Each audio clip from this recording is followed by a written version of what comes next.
Copa del রেতে সহজ জয় পেয়েছে Real Madrid. তারা চতুর্থ স্তরের দল মিনেরাকে হারিয়ে দিয়েছে 5-0 গোলে। এই ম্যাচটা রিয়াল মাদ্রিদের জন্য ইম্পর্টেন্ট ছিল, কারণ ফেদে ভালভার্দে ছাড়া মোটামুটি বাকি সবাইকে আসলে রেস্ট দিয়ে একটা স্কোয়াড সাজিয়েছিলেন কার্লো আনচেলত্তি, যেখানে শুরু থেকেই ফেদে ভালভার্দে তিনি ফার্স্ট হাফে একটা গোল করলেন, এরপর কামাভিঙ্গা গতকালকের ম্যাচে ঠিক ফেদে ভালভার্দের গোলের পরপরই তিনি একটা গোল করলেন। 2-0 গোলে রিয়াল মাদ্রিদ এগিয়েছিল ম্যাচে। এরপর শুরু হলো আর্দেগুলার শো। আর্দেগুলার থার্ড গোলটা তিনি করলেন, ফোর্থ গোলটা এসেছে সেই নান আদার দ্যান লুকা মডরিচের কাছ থেকে, এবং ম্যাচ শেষ হওয়ার ঠিক আগে ভাগে আর্দেগুলারের আরেকটা গোল রিয়াল মাদ্রিদ 5-0 গোলে হারিয়ে দিল মিনেরাকে। এই ম্যাচে রিয়াল মাদ্রিদের স্টার্টিং 11-এ 2 জন এবং পরে আসলে আরো একজন নামলেন। 3 ফুটবলারের কিন্তু ডেবিউ হয়েছে, এবং গতকালকে আপনি যদি রিয়াল মাদ্রিদের ডিফেন্সিভ লাইনটা দেখেন, সেখানে হচ্ছে আসেনসিও তো আসলে এইবার তো খেলছেন। 2 জন নতুন ফুটবলার, একজন হচ্ছে left footed centre back Diego এবং হচ্ছে লরেন্জো, এই দুজনকে আসলে ডেবিউ করিয়ে দেয়া হলো। সোফার চাপ ছিল রিয়াল মাদ্রিদের কাছে কোনো একটা আবার অঘটন না ঘটে যায়, বাট সেটা আসলে হয় না। ফোর্থ ডিভিশনের টিমের এগেন্সে যখন আপনি খেলছেন তখন তো খুব স্বাভাবিক না যে আপনি এই ম্যাচটা রিয়াল মাদ্রিদ আপনার সেকেন্ড টিম বা থার্ড টিম নামালেও আপনি আসলে জিতেই যাবেন। এবং ফার্স্ট হাফে যখন একবার 3-0 হয়ে গেল তখন তো আর কোনো সংশয়ের জায়গা নাই। দেখেন 4-0 হওয়ার পরও কিন্তু আমরা দেখলাম এই ম্যাচে এমবাপ্পেকে নামানো হলো, ভিনিসিয়াসকে বদলি হিসেবে নামানো হলো, তাদেরকে আর কি হালকা গেম টাইম দেওয়া হয়েছে, কারণ সামনেই তো খুব ব্যস্ত আসলে টাইম রয়েছে। তার আগে এই প্লেয়ারদেরকে নামানো, এটা হচ্ছে এরকম, দেখেন ফোর্থ ডিভিশনের একটা টিমের এগেন্সে আপনি খেলতে গেছেন, এই জায়গার দর্শকদের কথা আপনি ভাবেন, তারা তো বসে আছে যে ভাই আমি একটু এমবাপ্পেকে দেখতে চাই, আমি একটুখানি সবাইকে দেখতে চাই যে আছে। ভিনিসিয়াসকে তো নামানো সম্ভব না। লুকা মদ্রিচকে নিয়ে আমি দুইটা কথা বলতে চাই। লুকা মদ্রিচ এই যে আগের ম্যাচে গোল করলেন ভ্যালেন্সিয়ার বিপক্ষে, ওই গোলটাকে নিয়ে খুব কথা হয়তো হয় না। 39 বছর বয়সে গোল করে তিনি এখন সবচেয়ে বয়স্ক ফুটবলার রিয়াল মাদ্রিদের ইতিহাসে। ফেরেঙ্ক পুসকাসের গোল করার রেকর্ডটা তিনি ছুঁয়েছিলেন আগের ওই ম্যাচেই, এবং আবার করলেন, বদলি হিসেবে নেমেছিলেন ওই ম্যাচটাতে।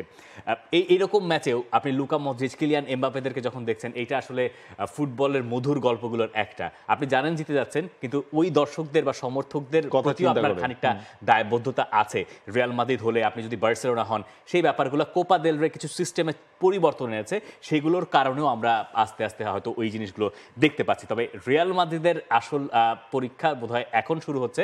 এই যে আমরা সুপার কোপা ইতালিয়ার কথা বলছি, এখন আপনি দেখবেন সুপার কোপা দে এসপানা, এবং যেখানে অ্যাথলেটিক বিলবাওয়ের সঙ্গে বার্সেলোনার ম্যাচ বুধবার রাত, অর্থাৎ যেটা বৃহস্পতিবার চলে যায়, এরপর দিন রিয়াল মাদ্রিদ আর হচ্ছে রিয়াল মায়োর্কার ম্যাচ।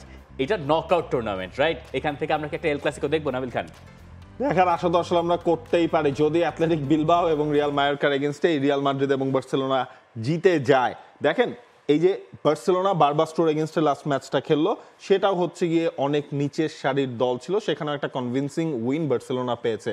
রিয়াল মাদ্রিদও হচ্ছে গিয়ে তাদের মন মতো একটা জয় আসলে পেয়ে গেছে। তবে এই দুটা ম্যাচ কিন্তু হচ্ছে গিয়ে কোনো দলই কোনো রিস্ক নিবে না, কারণ এটা হচ্ছে আলটিমেটলি আপনার টাইটেল ডিসাইডিং ম্যাচ হতে যাচ্ছে এর পরেরটাই। সো এই জায়গায় বার্সেলোনার ক্ষেত্রে একটা প্লাস পয়েন্ট হচ্ছে লামিন ইয়ামাল আসলে ফিরছেন, হয়তোবা তাকে শুরু থেকে এই ম্যাচটা হচ্ছে গিয়ে নামানো হবে। লামিন ইয়ামাল ফিরলে বার্সেলোনা সেই হারানো ছন্দটা আবার ফিরে আসবে কিনা। আরেকটা মজার ব্যাপার আছে, দানি অলমোকে নিয়ে গেছে কিন্তু বার্সেলোনা এই ম্যাচ খেলার জন্য, সাথে রাখছে, যদি হচ্ছে গিয়ে শেষ পর্যন্ত কিছু করা যায়, সেটা আসলে হচ্ছে না আলটিমেটলি। কিন্তু এই অন্ততপক্ষে বিলবাওয়ের বিপক্ষে ম্যাচে হয়তো তার খেলা হচ্ছে না, আর বিলবাওয়ের সঙ্গে ম্যাচটা বার্সেলোনার জন্য একদমই সহজ হতে যাচ্ছে না। গত বছরের ফাইনালের কথা মনে আছে, সুপার কোপা দে এসপানা, যেখানে ভিনিসিয়াস জুনিয়র হ্যাট্রিক করলেন, 4-2 গোলে বার্সেলোনাকে হারিয়ে দিল রিয়াল মাদ্রিদ। রিয়াল মাদ্রিদের জন্য রাস্তাটা সহজ পড়েছে তুলনামূলক, কিন্তু বিলবাওয়ের এগেইনস্টে বার্সেলোনার জয় নিয়ে আমি খুব যে আত্মবিশ্বাসী এইরকমটা ঠিক বলা যাচ্ছে না, বার্সেলোনার কিছু ঝুট ঝামেলার কারণে। আর যেহেতু হচ্ছে নানা ধরনের নানা কথা, নেতিবাচক কথাবার্তা আসলে এই মোমেন্টে বার্সেলোনাকে নিয়ে হচ্ছে, সেখান থেকে তারা ওই মাঠের পারফরমেন্স দিয়ে আসলে কামব্যাকটা করতে পারে কিনা, এইটাই মানে এই যে নতুন বছর, সেখানে তাদের শুরুটা করা দরকার। লা লিগা তো এখন তারা খেলার সুযোগ নাই, 20 তারিখের আগে তারা লা লিগার কোনো ম্যাচ খেলবে না। তার আগে আসলে এই টুর্নামেন্টটা জিততে পারলে অন্তত পক্ষে হানসি ফ্লিকের যে দলটার আত্মবিশ্বাস ফিরেছিল, আবার যেটা হারিয়ে গেছে, সেটা বোধহয় ফেরার একটা সুযোগ হয়। বাংলাদেশ প্রিমিয়ার লিগ 2025, 7টি দলের জমজমাট লড়াইয়ে মাতবে পুরো দেশ। দেখতে চোখ রাখুন টি স্পোর্টস নেটওয়ার্কে।